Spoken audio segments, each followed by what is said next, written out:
It's interesting because what we see when we work with folks through something like this experience, and I know you had a very shortened time, but it mirrors actually what we were seeing here too. As you were thinking through this, I was making sure that what we had matched exactly what we're seeing in the patterns today as well. And typically what we do find is that outcomes focus on speed, clarity, or confidence, which are all things that we want to see, of course, across our products, across our services and things that we provide. We want to ensure that, these are being met for our users. And it just is not just about usage, which is really exciting. And I love that even though we only had a few examples that were able to be put in the chat, most of those were very different in the types of industries and things that we're working across. So very exciting to see. And really, the other thing that we find is that when teams do start with outcomes, instead of just the point solution that they want, we find that when they start with those outcomes, then the right metrics really start to surface themselves. It makes it so much easier to be thinking about those metrics because you know where you're going, you know where you're driving. And so then thinking about those metrics, you can really align them to those specific outcomes. It reduces the rework and escalation also because everyone is responding to those same signals. So it ensures that you have more alignment across your teams, and it reduces the effort that is required of both your product and your CX teams. And if I may add, Jody, it also can remove emotion. Yeah. So you have to be careful when you're not aligned to metrics. Teams can get really concerned about, well, you're telling me the product doesn't work, or you're telling me that, the customer experience is broken. By using the outcomes to metrics approach that Jody's describing here, you can eliminate some of that emotion and just be very practical and customer oriented.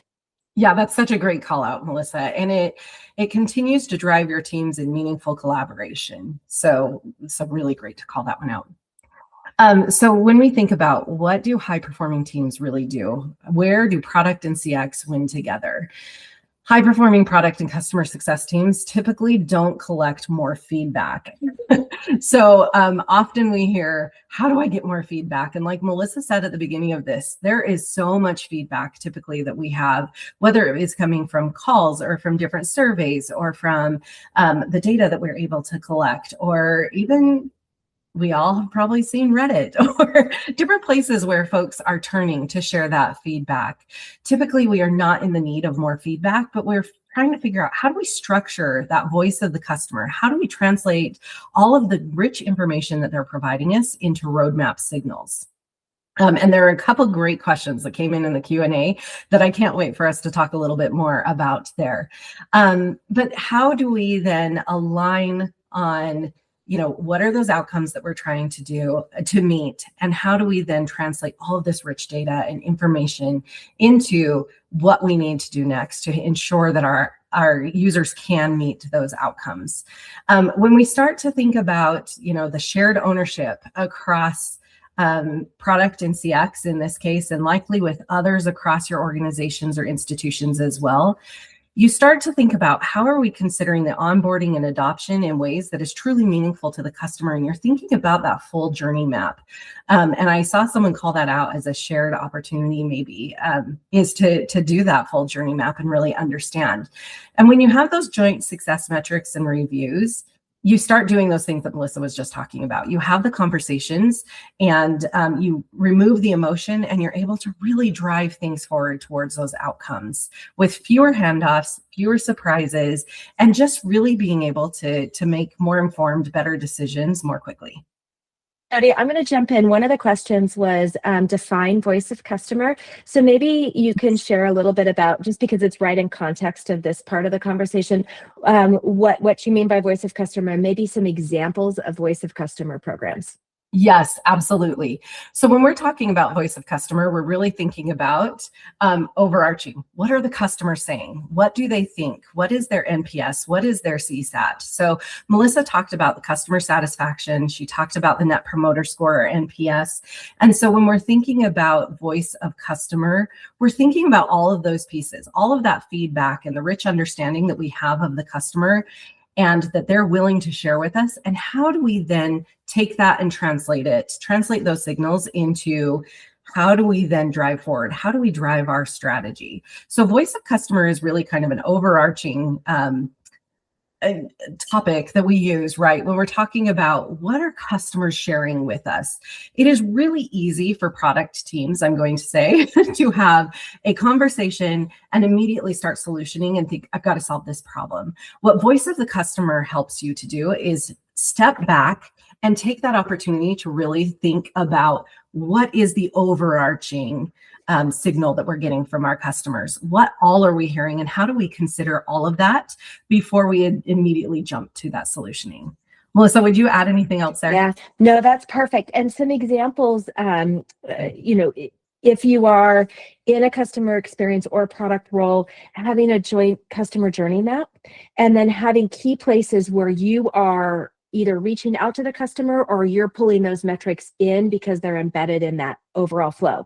So Jody mentioned a few. Some other kinds of things you can build into Voice of Customer is an annual customer survey that's not about customer satisfaction. It's not about individual product features, but it's about what are their needs at that point in time for what they're offering their solutions. So I think we had like a shipping example in the examples. It could be, okay, are you reaching out and just getting general understanding of what your typical customer needs from a shipping perspective, not from what you're solutioning and not from how much do they trust you, but understanding their relationship to their particular needs. Other programs can be things like customer advisory boards, advisory groups, things that are about understanding the customer, not just understanding the customer's relationship to you. Because to Jody's point, that can give you really powerful context for how to translate when they're unhappy, or there's a lot of support tickets, or another question that we'll get to in the Q&A around how do you understand or balance between what customers say they want versus what they actually need.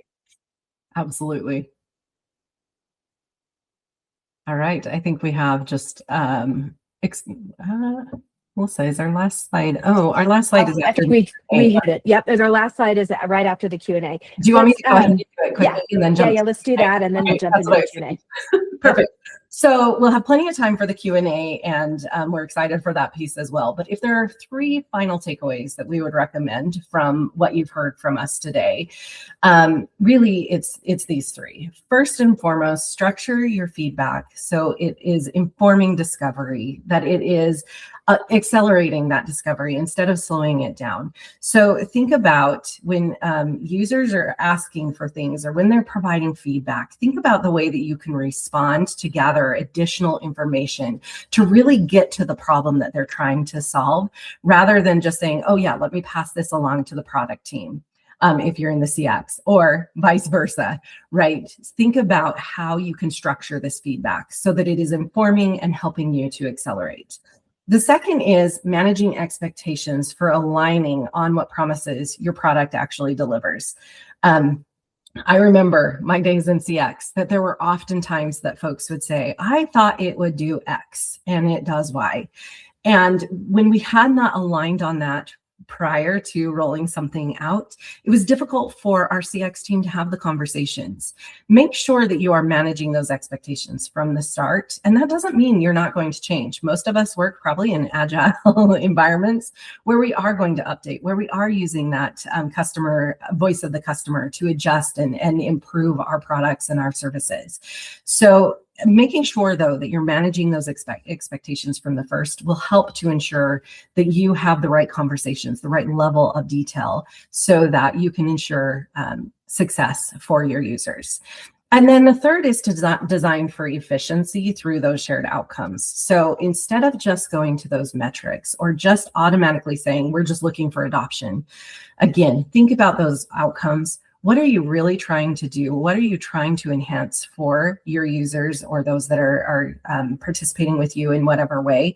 And how can you then, once you have those shared outcomes, think about the metrics? It'll make it more efficient and effective. It'll help you to be more aligned, and it will help you to move in the right direction. When you're aligned on those outcomes, I like to say teams stop fixing the same problem twice, because it typically ends up coming. Melissa had shared at the beginning that while you're looking at these different metrics, you're all trying to solve for the same types of problems. But if you're not aligned and looking at those outcomes first, you'll start looking at those different metrics and you'll start solving them in different ways, making your team less efficient and then not aligned in the way that you're solving for them. So really think about those outcomes first.